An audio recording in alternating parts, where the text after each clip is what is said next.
أعوذ بالله من الشيطان الرجيم بسم الله الرحمن الرحيم সম্মানিত দর্শক শ্রোতা মণ্ডলী, আসসালামু আলাইকুম ওয়া রাহমাতুল্লাহি ওয়া বারাকাতুহু। বৃহস্পতিবার দিনে বা রাতে এই আমলগুলি একবার হলেও করুন। জীবনের সকল গুনাহ মাফ হবে, ভাগ্য খুলে যাবে, সব দোয়া কবুল হবে, জান্নাত নসিব হবে, আশা আকাঙ্ক্ষা পূরণ হবে। বৃহস্পতিবার দিন অত্যন্ত বরকতপূর্ণ একটি দিন, ফজিলতপূর্ণ একটি দিন, তাৎপর্যপূর্ণ একটি দিন। বৃহস্পতিবার দিনে আল্লাহ তাআলার পক্ষ থেকে অসংখ্য অগণিত নিয়ামত প্রদান করা হয়ে থাকে। বৃহস্পতিবার দিন আল্লাহ তাআলার পক্ষ থেকে যে সমস্ত নিয়ামত প্রদান করা হয়ে থাকে, এর মধ্য থেকে অন্যতম একটি নিয়ামত হলো আল্লাহ তাআলা আসমানের সকল দরজা উন্মুক্ত করে দেন। এই দিন সারা পৃথিবীর সকল মানুষের সাপ্তাহিক আমল সমূহের রিপোর্ট পেশ করা হয়ে থাকে। বৃহস্পতিবার দিন শেষে যে রাত আসে, রাতটি হলো সপ্তাহের শ্রেষ্ঠ একটি রাত। এ রাত হলো জুমার রাত। এ রাতে আল্লাহ তাআলা নূর প্রদান করে থাকেন। এ রাতে আল্লাহ তাআলা দোয়া কবুল করে থাকেন। এ রাতে আল্লাহ তাআলা মানুষের ইচ্ছেগুলো, আশা আকাঙ্ক্ষাগুলো পূরণ করে দেওয়ার উদ্দেশ্যে ঘোষণা করতে থাকেন। তাই বৃহস্পতিবার দিনটিকে নবীজি ও সাহাবায়ে কেরাম, আউলিয়া কেরাম ইবাদত ও রোজা রাখার জন্য খুবই গুরুত্ব দিতেন। তাই আসুন আজকে বৃহস্পতিবার দিনটিকে কিভাবে কাটাবেন, কোন কোন দোয়া ও জিকির করব তা জেনে রাখি। যে আমলগুলি করলে মনের সব আশা পূরণ হবে, আল্লাহ রাব্বুল আলামিন গায়বী সাহায্য করবেন। আজকে সেই রকম 9টি দোয়া, আমল, জিকির আপনাদের সামনে তুলে ধরব ইনশাআল্লাহ। যারা সব দিক থেকে ব্যর্থ হয়ে হতাশ, তাদের জন্য এই আমলগুলি খুব খুব গুরুত্বপূর্ণ হবে। নাম্বার 1, এই দিনে কমপক্ষে 111 বার আস্তাগফিরুল্লাহ পড়বেন। আস্তাগফিরুল্লাহ পড়লে 15টি পুরস্কার। গুনাহ মাফ হবে, অনাবৃষ্টি দূর হবে, ধন সম্পদ বৃদ্ধি হবে, সুসন্তান হবে, বাগ বাগিচা হবে, নদী নালা পানিতে ভরপুর থাকবে, জীবনে সুখ হবে, সম্মান বৃদ্ধি পাবে, সব ধরনের শক্তি বাড়বে, আযাব গজব দূর হবে, বিপদ সংকট দূর হবে, দুশ্চিন্তা দূর হবে, ধারণাতীত জায়গা থেকে রিজিক আসবে, যা দোয়া করবেন তাই কবুল হবে, মৃত্যুর পর জান্নাত নসিব হবে। দ্বিতীয় আমল হলো 111 বার লা ইলাহা ইল্লাল্লাহ এর জিকির করবেন।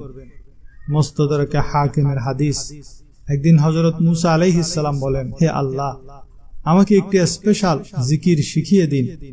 আল্লাহ বললেন, লা ইলাহা ইল্লাল্লাহ এর জিকির করো। মুসা আলাইহিস সালাম বলেন, হে আল্লাহ, এটা তো সকলেই পড়ে, আমার জন্য স্পেশাল কিছু দিন। তখন আল্লাহ জবাব দিলেন, হে মুসা, 7 আসমান 7 জমিন যদি এক পাল্লায় রাখা হয়, অপর পাল্লায় লা ইলাহা ইল্লাল্লাহ রাখা হয়, তাহলে লা ইলাহা ইল্লাল্লাহ এর ওজন ভারী হবে। 111 বার বুখারী শরীফের শেষ হাদিসের দোয়াটি পড়বেন। এই দোয়াটি মিজানে সবচেয়ে ভারী। দোয়াটি হলো সুবহানাল্লাহি ওয়া বিহামদিহি সুবহানাল্লাহিল আযীম। নাম্বার 4, এই দোয়াটি পড়লে ফেরেশতা এসে গায়েবী সাহায্য করবেন। এটিও 111 বার পড়বেন।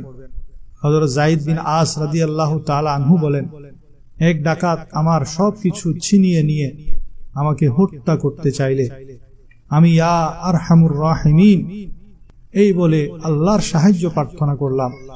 তখন একজন ফেরেশতা এসে সেই ডাকাতকে হত্যা করে দিল। আল্লাহর রহমতে আমি বেঁচে গেলাম। আপনিও যে কোনো বিপদে ইয়া আরহামুর রাহিমিন বলে আল্লাহর সাহায্য প্রার্থনা করুন। নিশ্চয় আল্লাহ গায়েবী ভাবে আপনাকে সাহায্য দান করবেন। নাম্বার 5, যে কোনো জটিল ও কঠিন রোগ থেকে শেফার জন্য এই দরুদ শরীফটি 111 বার পড়বেন। আল্লাহুম্মা সাল্লি আলা সাইয়্যিদিনা মুহাম্মাদিন বিআদাদি কুল্লি দাইন ওয়া দাওয়াইন ওয়া বিআদাদি কুল্লি ইল্লাতিন ওয়া শিফা। নাম্বার 6, 111 বার লা হাওলা ওয়ালা কুওয়াতা ইল্লা বিল্লাহ পড়বেন। নাম্বার 7, 111 বার ইয়া যাল জালালি ওয়াল ইকরাম পড়বেন। নাম্বার 8, 18 খতম কোরআন পাঠের সওয়াব লাভের জন্য এই ছোট্ট ছোট্ট সূরাগুলি পাঠ করবেন। আয়াতুল কুরসি 4 বারে 1 খতমের নেকি পাবেন। সূরা ইখলাস 3 বারে 1 খতমের নেকি পাবেন। সূরা ইয়াসিন 1 বার তেলাওয়াতে 10 খতমের নেকি পাবেন। সূরা কাফিরুন 4 বার তেলাওয়াতে 1 খতমের নেকি পাবেন। সূরা জিলজাল 2 বারে 1 খতমের নেকি পাবেন। সূরা কদর 4 বারে 1 খতমের নেকি পাবেন। সূরা নাসর 4 বারে 1 খতমের নেকি পাবেন। সূরা আদিয়াত 2 বারে 1 খতমের নেকি পাবেন। সূরা তাকাসুর 1 বারে 1000 আয়াত পাঠের নেকি পাবেন। সূরা ফাতিহা 3 বারে 1 খতমের নেকি পাবেন। 9 নম্বর আমল হলো সব শেষে দোয়া করবেন। দোয়ার মধ্যে 4টি ইসমে আজম দিয়ে দোয়া করবেন। ইসমে আজম দিয়ে দোয়া করলে যা চাইবেন তাই পাবেন। সেই ইসমে আজমগুলি হলো ওয়া ইলাহুকুম ইলাহু ওয়াহিদ লা ইলাহা ইল্লা হুয়ার রহমানুর রহিম আলিফ লাম মিম আল্লাহু লা ইলাহা ইল্লা হুয়াল হাইয়ুল কাইয়্যুম আল্লাহুম্মা ইন্নী আসআলুকা বিআন্নী আশহাদু আন্নাকা আনতাল্লাহু লা ইলাহা ইল্লা আনতাল আহাদুস সামাদুল্লাযী লাম ইয়ালিদ ওয়া লাম ইউলাদ ওয়া লাম ইয়াকুল লাহু কুফুয়ান আহাদ আল্লাহুম্মা লা ইলাহা ইল্লা আনতাল মান্নান বাদিউস সামাওয়াতি ওয়াল আরদি ইয়া যাল জালালি ওয়াল ইকরাম।